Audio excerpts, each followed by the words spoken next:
Hello and welcome to Pilgrims to the Premier League episode 75, a Football Manager 2021 series here on Boston United FM. We took over Boston United in National League North with the solitary aim of reaching the top level. This is now season 15 and we're in the Premier League. Since rising to the top tier, we have improved every year, from 14th in our first season to a second place finish last. And then we won the ultimate prize, the Champions League, just last season. In addition, we now have 2 FA Cups and 2 EFL Cups, but we did suffer a Europa League final loss too along the way. As a change to the norm, we're going to cover the whole of the season in just one episode, cutting in at the most important points.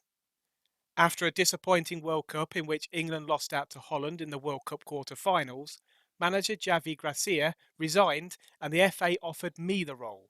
It wasn't something that I applied for.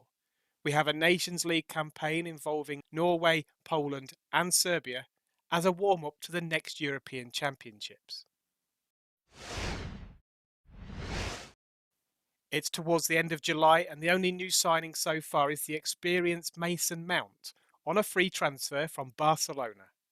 He was part of the England squad who were just at the World Cup and has 160 caps. We also signed Ollie Reed from Chelsea, a player we had on loan for the whole of last season. He's just 20 and will compete with Mount plus one or two others in midfield. In fact, now we are a more established Champions League and top 4 side, we're going to switch to a more advanced midfield trio, with a central attacking midfielder instead of the defensive midfielder. Stuart Curtis should be perfect for this role, with players such as Mount and Christopher Boyer as ample deputies. I imagine I'll play this with England too. Just into August and we've lost 2 fullbacks for several weeks at the start of the season, so this has forced my hand to sign a new right back, Argentinian under-20 international Lionel Ramacchiotti. He had a release clause of £6.75 million and therefore should be a bargain. We were given a tough opening day fixture at home to Zinedine Zidane's Liverpool, but we've passed with flying colours and a 3-1 victory. Ben Peterkin scored twice, with Milorad Nikolic getting the opener. We're top of the league already after just 1 game. Fabio Ferreira is a player we've scouted once or twice over the last 12 months, and he actually requested a transfer from his club Benfica a few days before the end of the transfer window. Still only 22, he already has 20 caps for Portugal and is described as a world-class midfielder. Benfica listed him for over £70 million, but we have signed him for an initial £20 million down payment, then another £30 million over 2 years. He'll go into the first choice lineup alongside Diankov in the midfield. We sold Evans Bokai to Rangers for over £20 million to fund the initial outlay. We unluckily lost the UEFA Super Cup to Tottenham Hotspur in the first midweek of the season.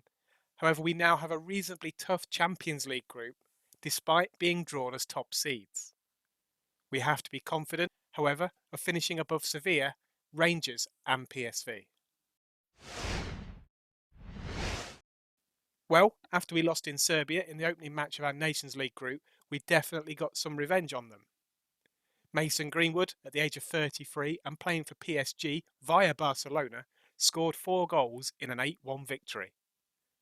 We have away games in Poland and Norway to come, and it's between us and the Scandinavian country who wins the group and goes through to the finals.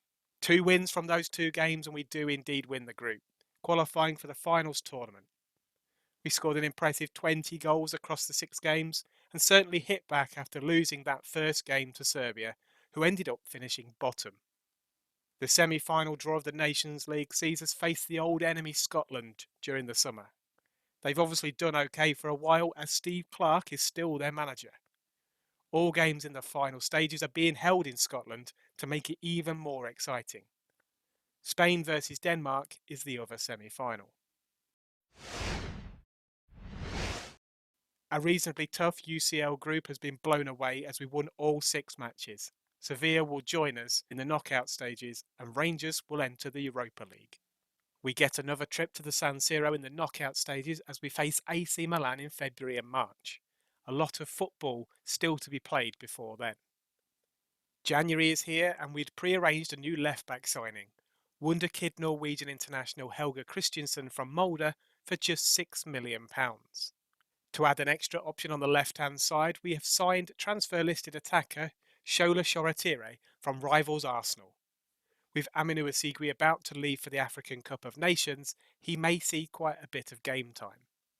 Now halfway into the Premier League season and we are on top, by virtue of goals scored from Manchester City. Arsenal are 3 points behind, and we are still in the EFL Cup, as usual, making the semi-finals. Yet again, we've made it to the EFL Cup final. Having won the last two, this year we'll play Burnley. They've been disappointing in the Premier League, having finished third last season, and are in the relegation zone.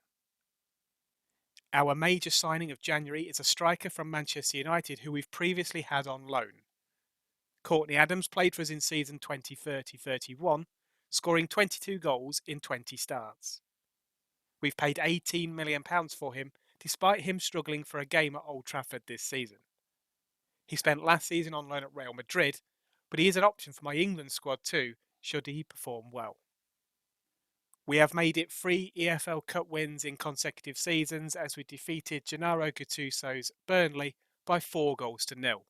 Brandt, Yankov, Joseph and Curran scored the goals as we racked up an incredible 39 shots over the 90 minutes. We now continue the important month of March as we look to advance past Milan in the Champions League knockouts, Everton in the FA Cup and 4 Premier League games. A comfortable second leg home victory over Milan sees us advance to the quarter-finals where we will face Real Madrid. They knocked us out of the Europa League previously, so revenge is in the air. An FA Cup quarter-final at Liverpool is coming up next as we aim for the quadruple. But those aims are now in tatters after we were demolished by Liverpool at Anfield. Milorad Nikolic managed to sneak in a hat-trick for us, but Zinedine Zidane's side put 5 past us. Despite losing the first leg in the Santiago Bernabeu, we prevailed in the Champions League quarter-finals against Real Madrid after a couple of goals from corners for centre-back Ulysses, and winger Kern Joseph finished it off at Paul Bastock Park. We now face Liverpool over 2 legs in the semi-finals, away from home first. We lost to Man City in the game between the 2 legs, which makes it more likely that Arsenal will be Premier League title winners this season. However, 2 games later, and we've given ourselves a sniff. We walloped Chelsea 4-0, then Arsenal themselves 3-0. A loss to the Gunners would actually have given them the title. As it stands, we are 8 points behind, with a game in hand, and 4 games for us to play. Arsenal played Liverpool next. Liverpool smashed Arsenal 4-0 in the Premier League, but we managed to repeat that against them in the Champions League semi-final second leg. After we won 3-2 at Anfield, we were very confident of reaching a second successive final. In the other semi-final, Paris Saint-Germain managed to turn around a 3-0 loss from the first leg to win 4-0 in the second and will face us at the Millennium Stadium in Cardiff. Well, Arsenal seem to be on the verge of bottling the Premier League title.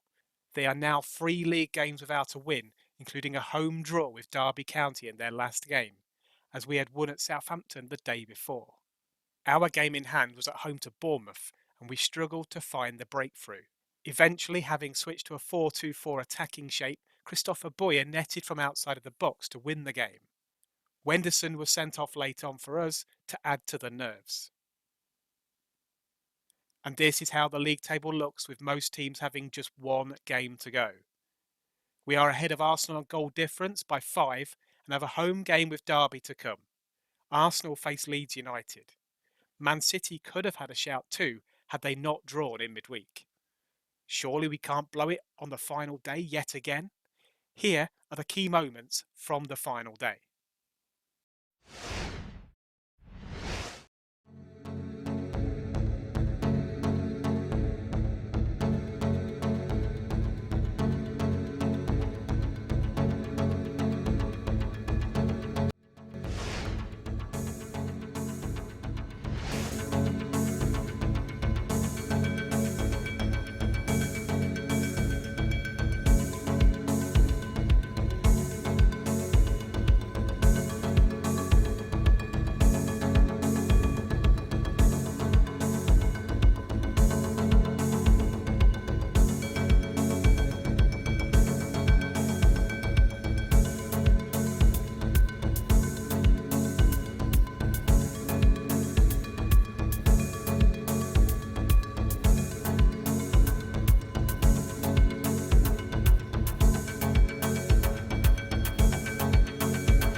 We did it! We are now Premier League champions after a narrow victory over Derby County.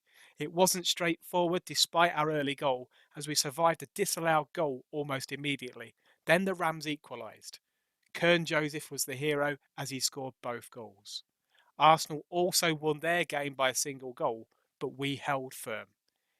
This has been an incredible journey from National League North all the way up to the Premier League, and we have finally won the title at the end of the 15th season. We still have a Champions League final with PSG to play as we look to retain that competition. And retain it we did with a 2-1 victory.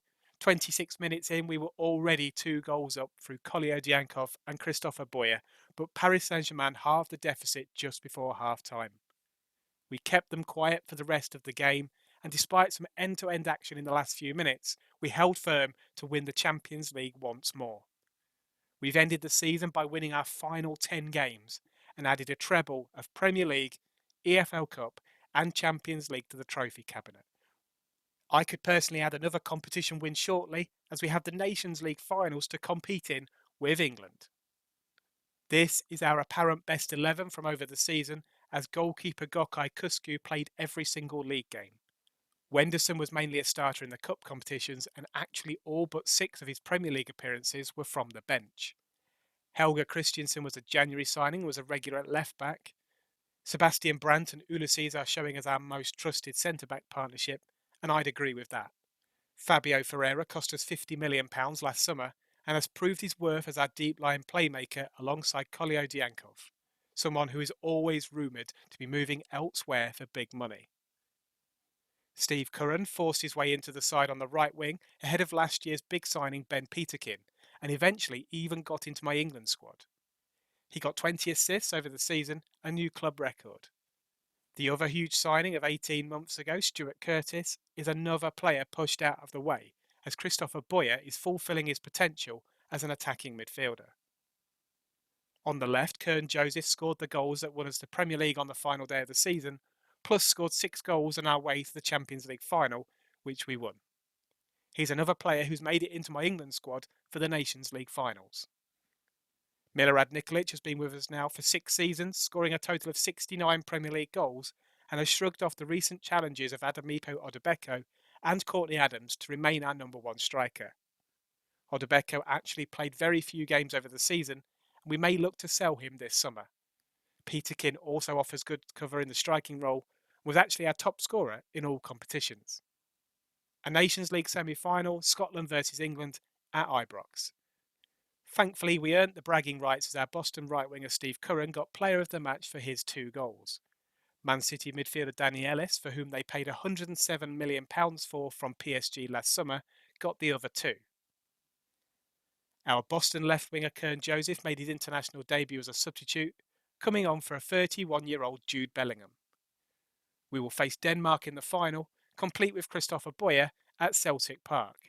They beat Spain on penalties in the other semi.